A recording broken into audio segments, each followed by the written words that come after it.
अस्सलाम वालेकुम, आदाब।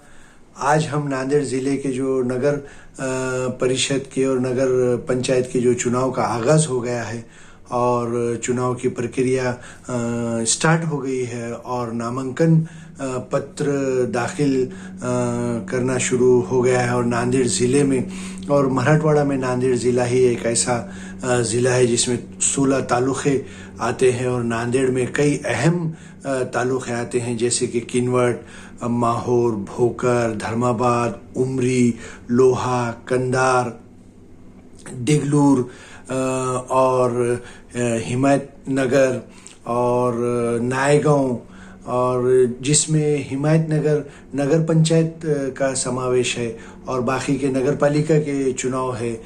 भोकर एक काफ़ी अहम, अर्धापुर, मुदखेड़ जंक्शन, मुखेड़ काफ़ी अहम तालुक़े यहाँ पर आते हैं और इन तालुक़ों में नगर पालिका के चुनाव होने जा रहे हैं और नगर अध्यक्ष का चुनाव सीधे जनता से होने जा रहा है और जनता से नगर अध्यक्ष पद का चुनाव होने के कारण कई दिग्गज नेताओं की यहाँ पर प्रतिष्ठा दांव पर लगने वाली है और नांदेड़ ज़िले में कई दिग्गज नेता, आजी माजी विधायक और माजी मंत्री की भी प्रतिष्ठा दांव पर लगने वाली है। और ख़ासकर महाराष्ट्र के दिग्गज नेता माजी मुख्यमंत्री अशोकराव चौहान और विधायक प्रताप पाटिल चिखलीकर और नांदेड़ के दोनों विधायक उत्तर और दक्षिण के बालाजी कल्याणकर और बोंडारकर दक्षिण के विधायक और कई विधायकों का आजी माजी विधायकों की भी यहाँ पर प्रतिष्ठा, उनके कार्यकर्ताओं की, क्योंकि अब कार्यकर्ताओं का चुनाव माना जाता है ये। और पहले टप्पे में नगर पालिका और नगर पंचायत का चुनाव है और दूसरे टप्पे में ज़िला परिषद और तीसरे टप्पे में महानगर पालिका का चुनाव है। और हम यहाँ पर सबसे पहले नगर पंचायत और नगर पालिका के चुनाव के बारे में बात करने जा रहे हैं। क्या नांदेड़ ज़िले में फिर एक बार माजी मंत्री अशोकराव चौहान का वर्चस्व यहाँ पर दिखाई देगा?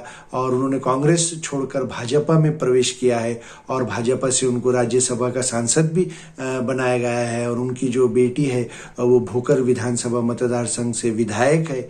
और अशोकराव चौहान पूरे महाराष्ट्र में एक दिग्गज नेता माने जाते हैं और वो काफ़ी उनका नाम दिल्ली तक है और उनके जो पिताजी है वो देश के गृह मंत्री थे, स्वर्गीय शंकरराव चौहान, और स्वर्गीय शंकरराव चौहान के नाम से भी जाना जाता है नांदेड़ का नाम। और हम बात करने जा रहे हैं कि अशोकराव चौहान फिर एक बार अपना नाम और अपनी प्रतिष्ठा यहाँ पर सिद्ध करते हैं और कई नगर पालिका में वो अपने कार्यकर्ताओं को चुना कर लाते हैं। लेकिन इस बार वो भाजपा से उनका जो परचम है भाजपा से लहराएगा और कांग्रेस छोड़ने के बाद वो भाजपा में गए हैं और उनको उनके जो विरोधी भी काफ़ी है। और यहाँ पर नांदेड़ में उत्तर और दक्षिण से शिवसेना शिंदेगढ़ के दोनों विधायक यहाँ पर चुनकर आए हैं और अतराफ के जितने भी नगर पालिका हैं वहाँ पर अलग अलग विधायकों की प्रतिष्ठा दांव पर लगी है। और मुख्य मुकाबला नांदेड़ ज़िले में कांग्रेस पार्टी और राष्ट्रवादी कांग्रेस पार्टी, दोनों शरद पवार गढ़ और अजित पवार गढ़, और दोनों शिवसेना उद्धव ठाकरे गढ़ और एकनाथ शिंदे गढ़ और मजलिस इत्तेहादुल मुस्लिमीन और वंचित बहुजन आघाड़ी का भी यहाँ पर काफ़ी कैडर माना जाता है। और एमआईएम के साथ मुस्लिम वोट और दलित वोट भी जुड़े हुए हैं और वंचित बहुजन आघाड़ी के साथ भी मुस्लिम वोट, दलित वोट और ओबीसी वोट जुड़े हुए हैं। और कांग्रेस के साथ भी यही कैडर मराठा समाज और मुस्लिम समाज और दलित समाज और ओबीसी समाज जुड़ा हुआ है राष्ट्रवादी कांग्रेस पार्टी के साथ भी।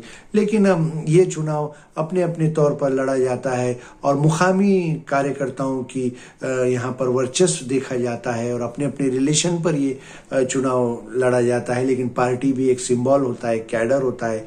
लेकिन ज़्यादातर ये चुनाव मुकामी कार्यकर्ताओं को देखकर आम जनता उनको चुनकर देती है और ये एक कार्यकर्ताओं के लिए एक अहम चुनाव माना जाता है। और वो नगर सेवक बनकर जाते हैं, अपने अपने एरिया के नगर सेवक, और अपने अपने एरिया का नेतृत्व करते हैं और डेवलपमेंट के काम उनके माध्यम से आम जनता के होते हैं और ये चुनाव काफी दिलचस्प माना जाएगा आने वाले दिनों में। और नगर पालिका और नगर पंचायत का चुनाव पहले टप्पे में संपन्न होगा। चलिए फिर एक नए मुद्दे के साथ, अल्लाह हाफिज।